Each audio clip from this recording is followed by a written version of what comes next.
Subnautica does a lot of things right.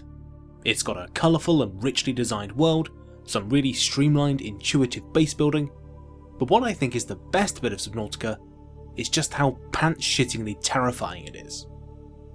From the Leviathans, to these horrible monsters, to this spooktacular nightmarescape, so much of Subnautica is designed to creep you out and keep you on edge. What I'm talking about isn't horror, but terror. Now it's going to seem like I'm using two different words to describe the same thing, and alright, I kind of am. But to someone like Gothic pioneer Anne Radcliffe, horror and terror are actually very different. Radcliffe says that terror expands the soul and awakens the faculties to a high degree of life, whereas horror freezes and nearly annihilates them. I mean, what do you even need me for? That all seems pretty self-explanatory, right? Alright, to translate into modern day English, terror is all about suspense and the threat of danger, horror is all about actually scaring you and or grossing you out. So how does this manifest in video games? Spotting horror in games is pretty easy, there's a whole genre named after it. One of the most influential purely horror based games out there right now is infamously hacky series Five Nights at Freddy's and its million sequels. Animatronic things are creepy because of the uncanny valley, and those same characters jumping out at you from nowhere and making a loud noise is enough to get the likes of Markiplier to lose their mind every time. Horror is primal and shocking. It plays on subconscious reactions to things we think are threats. Concepts of horror have gone unchanged since the days where early man was hunted by anthropomorphized animatronic mammoths and saber-toothed tigers. Horror games are scary, and they provide a brief endorphin thrill, but let's be honest, they're a bit cheap. Once the initial shock has worn off, that's about it, and you're unlikely to fall for the same thing twice. Terror, on the other hand, is much more insidious in nature. When Radcliffe goes on about how it's expanding the soul and awakening the faculties, she's talking about how terror is something conscious that happens in our imaginations. It's something uniquely human. Terror happens not when we see something scary, but when we imagine it. Terror is the dread that sets in as you cower in a room in Resident Evil 7. Your brain in overdrive trying to work out where exactly all the crazy zombie hillbillies are, and all the many ways they can kill you. Terror is that damn water bit in Amnesia: The Dark Descent. The monster in this area will kill you if you even try and set foot in any of this water. You can't even see it, and that's what makes it so terrifying. Every splash, every noise, and every time you dip a toe into its domain sends your mind reeling into a state of panic and paranoia, far more effective than simply showing you a spooky ghost. Terror is well suited to games because it sticks with you, and imaginative human brains, being what they are, will start to try and comprehend or to even fight the source, which only makes it more terrifying, provided they fail. This is one of the big things that sets Subnautica up as different from a lot of other survival games. In Minecraft, things like creepers, skeletons, and zombies are clear, understandable threats with very obvious behaviours and spawning patterns. Even a novice player will quickly work out that enemies spawn in the dark, and will more often than not just make a beeline for you. Conversely, Subnautica is all about obfuscating that same information. Nearly every hostile creature behaves like a predator. They stalk you, they'll gang up on you, and more often than not they'll try to ambush you. Even some herbivorous creatures like the crashfish or sea treader have unique ways of getting in your face that the game does not warn you about. So, what does this mean? By withholding information other games will give freely, Subnautica doubles down on the feeling of a hostile alien world that really wants to kill you. If you're not paying attention, crab snakes, these horrible, I don't even know what it is, oh god, they're really dangerous and are liable to attack you without warning. Once you understand that these creatures are actually just highly territorial and will only attack you if you get too close to them, or their designated home mushroom, they're much easier to avoid, but crucially, they're no less scary. Now that you understand the fact that they'll hide in mushrooms and ambush you, it turns this panorama from no crab snakes to about 10 potential ones lying in wait. As you learn more about the world, the horror shock of seeing these beasties try to eat your face fades, but the terror remains. You know just enough about these creatures to be worried about their existence and the telltale signs of their attack, but not quite enough to be able to truly understand and overcome them. That hopelessness is key to what Radcliffe is going on about when she talks about awakening the faculties. By getting your brain to consider the real depth of your situation, rather than just reacting to scary things, the mind goes beyond horror and into terror. Subnautica does its best to ensure that you've never got the chance to really analyse these creatures by ensuring you've got no real offensive options. Every creature in the game can theoretically be killed, but the game never ever tells you that. Instead, creatures can be scared off if you do enough damage, and even if you do kill them, you're never rewarded for doing so.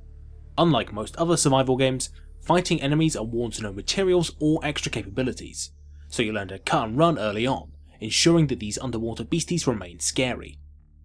Of course, the lack of weapons and focus on defensive tools is all the consequence of the game making a deliberate statement about gun control in the real world, but it'd take a whole video to do that topic justice, so I've just put an interview in the description. In the early story of Subnautica, you're one of many crew members who survived in life pods that got ejected from your crashing ship, the Aurora. As you progress through the game, you'll get the occasional signal from other life pods for you to investigate. All of them, without fail, are empty, punctured by some sort of titanic creature. The bodies? Nowhere to be found. Wherever you go, there are no survivors except you from the Aurora crash. When the crew of the Sunbeam contact you, it's this ray of hope, a chance at salvation, that gets snatched away at the last moment. Even the spooky alien facilities are completely devoid of life for the most part. If there's one thing Subnautica wants you to feel, it is completely and utterly alone. Pretty terrifying, right? The mysterious deaths of everyone around you poses questions. What the hell is killing everyone? Well, some of it can be attributed to broken life pods or the big alien gun, but that doesn't explain the missing bodies. Something very big and very strong is systematically hunting down humans and devouring them. All the little clues and hints from the scuttled life pods to the vague warnings your AI helper and the audio logs you find give you about titanic creatures lurking in deeper waters paint a picture of a truly nasty monster. A Reaper Leviathan. Chances are you won't directly engage with the Leviathan until well into the game, but Subnautica is very eager to keep you on your toes. From across entire biomes, you can hear the telltale cry of the Reaper Leviathans, and you might be unlucky enough to catch a glimpse of one of these serpentine monstrosities from way off during your early exploration. These guys are way bigger than any other fish in the sea except the mighty reefback. Now, Subnautica is actually quite clever here. Your effective visibility is quite low, especially in the more dangerous areas owing to darkness, sand, radiation and the like. But the bioluminescence of nearly every creature can be seen at a much greater distance, giving you a few terrifying glimpses, especially of things like the ghost leviathans. Just seeing a flash of their telltale bright blue glow is enough to send the paranoid part of the human brain responsible for terror into overdrive, imagining what the hell that thing even is. My absolute favourite way the Subnautica devs cultivate a feeling of terror is through the Reaper's roars. Have a listen to this.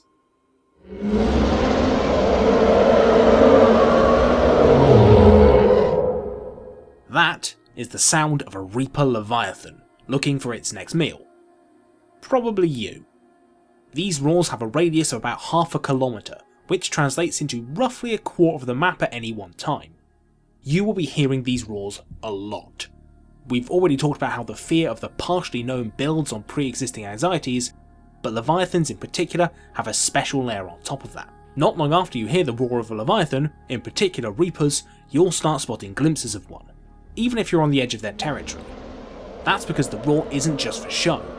If you can hear it, the Leviathan knows where you are, and will start to move towards you.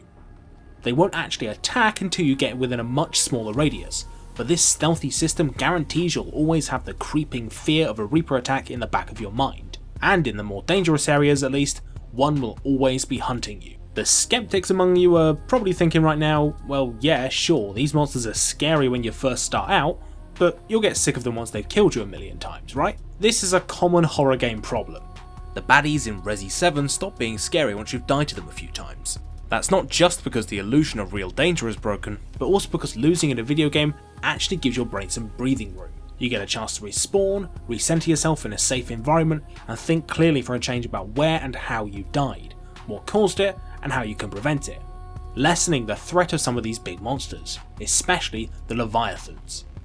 That's why Subnautica pulls nearly all of its punches. It's almost insultingly easy. Here's a couple of examples.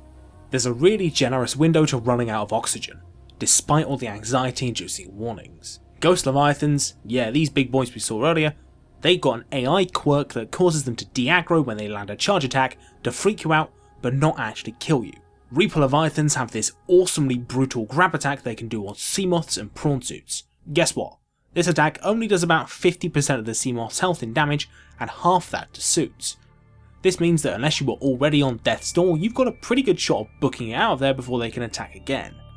Hell, even if you're completely unarmoured and not in a vehicle, they still can't kill you in a single hit. All that goes without mentioning the fact that pretty much every enemy in the game, with the partial exception of the humble crashfish we mentioned earlier, is either way slower than you are or is way less manoeuvrable. You can escape even Leviathans by just running away at a slight angle, almost immediately putting you out of range of their charge. Crucially though, they'll still follow you and roar, giving you a good scare and the feeling you only made it out by the skin of your teeth, even though you weren't really in danger at all. This is the real genius behind Subnautica. Unlike so many games with fear-based elements, Subnautica commits to the idea of pure terror, the kind of fear that's pretty much all in your head. By understanding how other mediums can convey and control different kinds of emotional states, we can learn new techniques to put into video games, not only to increase the intensity of stuff like fear, but also to ensure that those emotions don't run out of steam. Of course, in telling you how Subnautica really works, I've kind of spoiled the scares for you.